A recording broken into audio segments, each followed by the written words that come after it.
This exhibition brings together the best of Lowry's industrial scenes and landscapes to encourage us to think more deeply and widely about Lowry's work, but also to argue for his status as Britain's preeminent painter of the industrial city.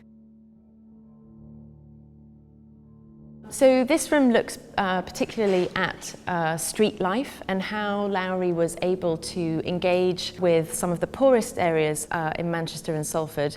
He worked, of course, as a rent collector for most of his life, which gives him a very unique access and intimacy with the inhabitants of some of these poor slums. This is Street Hawker from 1929.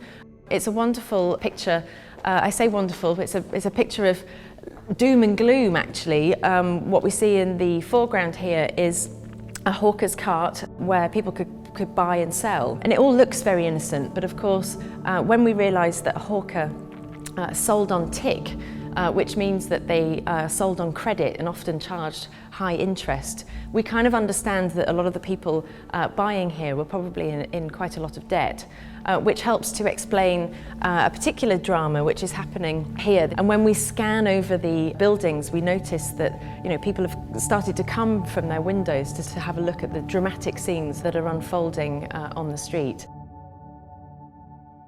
I think it's a comforting fiction that Lowry's work belongs to a particular moment in British history. His works aren't simply just about memory, and I think the paintings on view in this room could equally be other cities industrialising around the world today.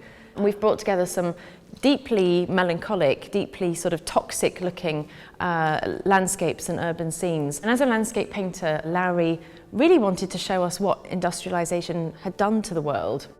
This is a very important picture. It's Industrial Landscape Wigan from 1925. It's a very early attempt at the industrial scene, but I do think it's a particularly powerful picture, very, very expressive handling of paint. Lowry's really trying to show us the effects of the dark satanic mills, which he's obviously become very obsessed by, because you can see them, sort of these belching chimneys receding into the distance. And in a lot of these paintings, Lowry paints rivers as contaminated pools of water that sort of seep and sort of express all of this sort of dirt and gloom. I think visitors to this room are going to see something very unexpected. For the very first time, all 7 of Lowry's late industrial panoramas. And what's so special about this room is that the scale and the mood suddenly becomes much more expansive. The picture at the very end is one of my personal favourites. It's Industrial Landscape from 1955 from the Tate collection. It's a painting where Lowry has really let himself go. The sky is a real tour de force of painting. These sort of belching chimneys and these wonderful sort of muted colours lend the work a really dreamlike quality. One of the ambitions of the show is to reveal Lowry's connections to French modern life painting, and really what he takes from Pissarro, from Seurat, from Van Gogh, is this wonderful sense of atmosphere.